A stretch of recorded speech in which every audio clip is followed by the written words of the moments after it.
Where have I been? I've been around, actually. Since 2010, I thought I wanted to retire from journalism, and I didn't really know what to do. So I took a little 2 years break. Then I went to Israel, where they brought the stone. I went to Israel to study national security. Went back to... you were in Israel to study national security? Yeah, I went back to do intelligence, came back and decided, okay, I wanted to just do something else. And so I left the media, especially the newspaper, for the staff, really. I had some amazing staff. I'm sure you, David Tamaklo, Opare, Larry Dogbe, they were all there, so I left it for them just to focus on some other stuff. So I've been around a lot more quiet. I also have been working internationally on different things. So I've been around. I can see. In fact, that the last time your name came up prominently in the media was what happened at Trade Fair. For a lot of you, for a lot of people, that was the first time they had heard. Oh, okay, so this is what he's really been up to. Yes. So I would, since you've asked, I'll tell you a little story about how I ended up in printing. Okay. And how I ended up at the Trade Fair. Okay. So like I told you, 2010, I was considering career change. I had fun, with journalism. I was best investigative journalist, Ghana, 2003. Yeah. I was West Africa journalist, best co-winner, West Africa best journalist. I was Africa best. I was world best. So I at some point I needed a little challenge, and I thought, okay, I wanted to do something. Printing. You will be surprised. Because you were saying you were doing intelligence, security. No, I still do that. So even when I was working as a journalist, I was working for a lot of the international risk companies. So like, I hear their names once in a while. I heard of Safo Mafo, but so I worked for Crowe and Associates for 15 years as a consultant. And so some of my colleagues, so I worked for risk analysis also in UK for a number of years. I worked for the 3G group for a number of years until last year. I would say I still work for KPMG Europe. So from time to time I do that. And a lot of it has to do more with intelligence. So risk analysis, security assessment, stuff like that. So I do that on the side. But printing. So what happened was in 2010, I was looking for a small place to buy a press to print the newspaper.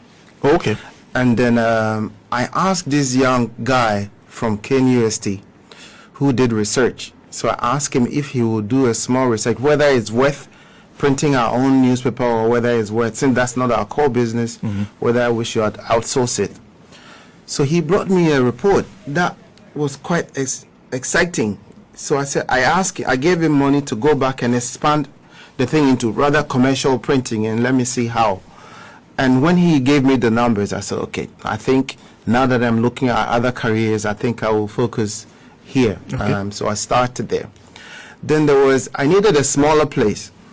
This lady took me to Trade Fair because there was a white lady who was leaving and wanted to rent out the space. So I went there, and the amount she was calling, I was like, how? I'm a Ghanaian. Like, I'm renting from a white person who is leaving. So it should be possible for me to also rent. At that time, the chief executive there, I think the one appointed by Kofo was the one who was there. And he had this plan that he wanted companies to come to the Trade Fair because when Nkrumah's original idea was he wanted the one side to be an industrial side, and he wanted more industrial companies to come there. So when I went to see him, he was excited, and he actually wanted me to follow him to other companies to try to bring them to the Trade Fair, so that industrial section would be taken by companies as part of the original plan. So that's how he gave me the space, Bearland, and I started doing block work, like one block after the other. You built it. We built it. It was bush when they actually. In fact, the guy who showed me the thing gave me the size, and he couldn't go into the bush, so he threw the stone and said, "That's your size." So we weeded it. We brought people. We started molding the block, one block after another, and for about a year and a half, we managed to put up the first phase. Okay. So the first phase was more of a general printing. The second phase was security printing. So we ended up printing some of the empty and scratch cards. Okay. The final phase was the packaging, and I was so excited about the company because of where we were heading towards. Okay. We had become so good at what we were doing, also not because of my knowledge, because we had a lot of experts who brought in a lot of knowledge. So we were printing. You work with a lot of expatriates. Yeah, we had a lot of experts at the factory. So we were working. We were doing things like printing, doing packaging for Johnny Walker. Okay. So black label, red label, those premium boxes. Okay. We were doing them for the first time in Ghana, and we were going to be we had already been contacted by South Africa for Johnny Walker, by Nigeria for Johnny Walker boxes. So it was like after 10 years of experimenting with general printing and security printing, we were gradually gravitating towards full-time packaging. Okay. For the first time in Ghana, we were doing pharmaceutical packaging. 99% of pharmaceutical boxes come from India. So we started manufacturing pharmaceutical boxes for the first time here on a large scale. And so it was exciting, and that was the middle of everything when the factory got demolished. So it was really a big blow, really. It was a huge lift off for you. You were getting to the point where you were doing things that were not being done in Ghana.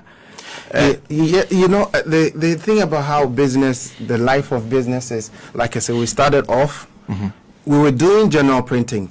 All right, so we had 3 managers, one for the general printing, one for the security printing, and the other for the packaging. Okay. But I saw the packaging side as the final place where the opportunities were big, where we were beginning to even export packaging to South Africa, to Nigeria. It was going to be, and the Nigeria market is huge. South Africa, Congo, and Cameroon was what we were going to get markets before the factory was demolished. So we had gotten to that point after 10 years of day and night. Like, if you know my friends, they will tell you, I can work from morning to morning. That's how I used to work. I will go to work morning and come back the next day. So it was just a lot of work, so intense. 10 years, 11 years of toil. Just to see it just go down like that was quite painful. And it went down in less than an hour. It was just something else. There's a bit more of a story, but okay. So you saw you wanted a place at trade fair. You were negotiating with a white lady for a space that they already have built, but you thought that, why wouldn't I get my own land and build from the ground yourself? Yes. You got the land, built yourself, started the business. The business had just started thriving, and you were on a huge takeoff. All of a sudden, your hard work was paying off. Then one day, what happened? Because you said it happened in an hour, but before that, I'm sure a sequence of events. This story, what I think the real reason for demolishing my factory, this story, I will tell it later, because it's very, very sensitive. And the real reason why I think they demolished the factory, I think it has to do with my international work in the oil sector. Okay. And I think because of the kind of confidentiality contracts that we have, and also because of, for some very, very strategic reason, I think we will tell that story someday. But I can almost bet you 99% that my business was targeted because of some work that I had been contracted to do in the oil sector. Your business was targeted. Yeah. You were I told contracted you, to do like, in the I oil work sector. as a risk advisor. Okay. So I work also as a risk advisor for a few of the oil companies. And I think one of the projects, advisory things that we did might have really led to the demolition of the factory. But we will tell that story. It's a very, very serious story. Very, very serious. But, you know, I'm so used to big stories that I tend to be very calm about it. So because we all know what you did. You know, investigative journalist. now there's tension. You don't want to add to it, but it's really terrible. But I'm wondering when you tell that story, because why is today not the best time to tell it? Not today. Maybe after 2024. maybe, yeah. Yeah. Because a lot of people felt Raymond Archer, investigative journalist, you were one of those who they felt were responsible for the MPP's loss in 2008. Of course, the man who contested at the time is the man who is president now.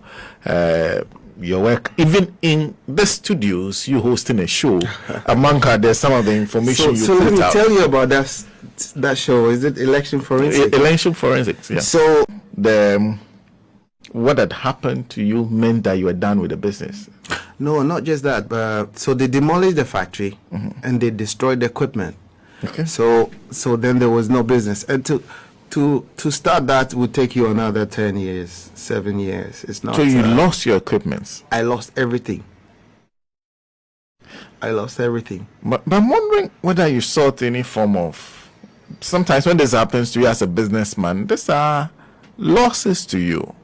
Yeah. Have you taken up the matter legally? No, so you know, when, like I told you, all those harassment that was going on. So I immediately went to court because I just realized where things were going. So as I speak to you, the case is in court. They actually demolished the factory while the case was in court. Okay. But for very strategic reasons, I don't even want to push because they will give you some judgment that it will even be more hurtful, and so they don't call the case anymore. They just left it. I will leave it at that for some other day. I think Is that also a statement of your faith in the Ghana's judiciary?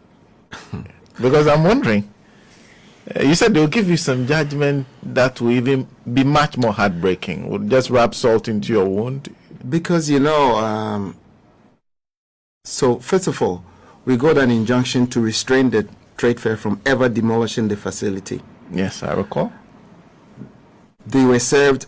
They went to court. They lost the argument. In fact, they did not even come and defend themselves on the issue of the injunction. The injunction had been in place for 1 year. After 1 year, they now wanted to go and defend the injunction. That's when everybody was like, forget it. This is going to be thrown out. Don't worry about it. What I did not know, what I found out later, was the fact that there had been a decision completely non-related to the court that led to the demolition of the factory. And where the order came from was so far away. It was why they had that time difference. They went there 12 o'clock midnight. In fact, interestingly, that day I was with Roland at home when I got the call from the security that some armed police and operatives were there with bulldozers demolishing the factory. So they had gone there around midnight, and from what I found out later, where the order came from, the time difference is what led to them going to the place at that time. They got an order. Yeah. From a court? No. Okay, so this is within the executive. We'll talk about that later someday. I'm telling you, it's a very serious thing. But I think compared to how serious it is, sometimes I feel like a lot of people ask me, "How are you?" Like I would have died. Like I have people from the MPP that will tell you, I would have died if this happened to me. I would have died. But compared to the seriousness against the state of what I was doing, I think it's a smaller price to pay. Really. It's a smaller price to pay compared to what I was doing in the international risk business. If you ask me if I was to make another judgment on what I was doing, I would make the same judgment. So you feel it's a commensurate reaction? Yes. Oh, that's an interesting thing to say. Yeah. That pulling down your business, you understand? Okay. Perhaps I did something to you that is strong enough for you to act this way. No. I'm saying that I told you that I think is related to my work as a risk advisor in the oil sector. Yeah. And as a risk advisor, I face the realities of everything and give advice accordingly. Okay. So, for example, and I'm not saying in this specific case, I'm going to give you a general example. Okay. So let's say that company A is in Ghana. They want to do a project, and the project is with government A. Now, government A has brought person A to be a front for ABCD. I will now be asked, look into person A. Is there any fallout if we associate with him? Who is his connections and network in the government?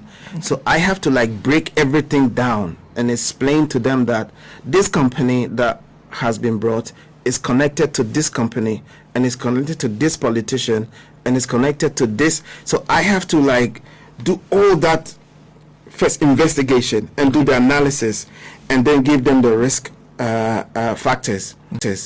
So in this particular project, I thought the risk was too much. And what they were doing there against the state was just way too much for me, even as a Ghanaian.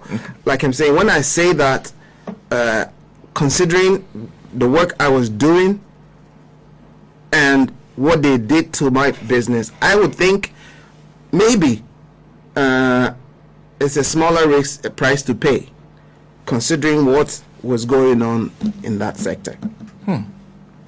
Because I'm wondering, to build a company that got to printing the highest level when it comes to packaging, security printing, and all those, the cost of those equipment that they put together, the reputation you had been able to build, all of it came crashing down one day in a few hours. You like I told you, even though I work as a consultant, I get paid for it, but I'm a Ghanaian first. If I'm working in, let's say, Rwanda, I'm not from Rwanda, so I would just give them the realities and that's it. Okay. In this case, you just imagine, my company was about $10.5-11 million. Okay. Imagine the value of the oil sector, the oil fields. Okay. We're talking billions. And my factory is for me and my family alone. The oil sector, the oil fields, is for 31 million people.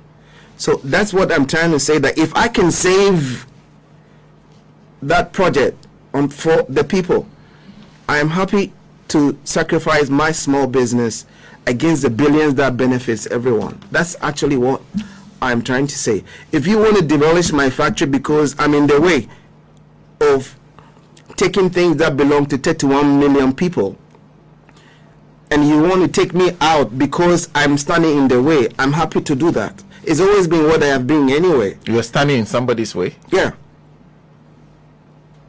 In the oil field, in the oil sector.